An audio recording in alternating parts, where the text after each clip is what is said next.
顶礼拜全台湾因为肠仔病毒去就医的人数虽然有较减，不过目前肠仔病毒也是咧流行。即马所传出7型肠仔病毒的第二剂疫苗欠货状况，食药署表示疫苗当咧检验，若是顺利上紧月底就会当做。肠仔病毒71型疫苗今年8月初上市，基层诊所观察注射的状况比以前的更较踊跃，毋过必须注满2剂，才会当有够的保护力。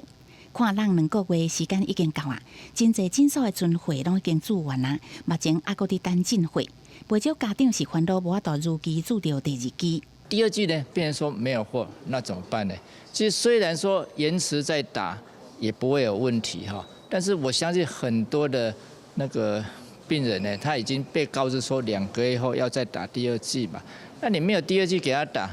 会造成一些民怨呐。医师分析，新冠疫情了后，免疫负载的影响，较早伫热天较会发作的肠仔病毒，即马也搁伫流行。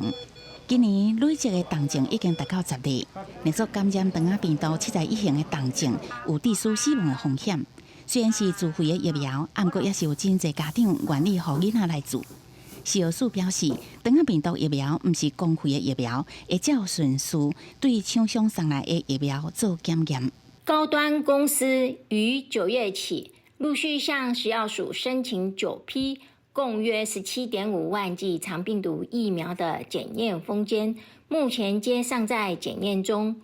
若检验与审查皆合格，预计最快可于10月底先放行1批2万余剂供国人接种。推测差不多有1万个细汉囡仔伫10月底前必须爱注第2剂。疫苗厂商高端是讲，药厂为9月初至9月中已经送出8万至10万剂肠仔病毒71型的疫苗，到食药署等待检验。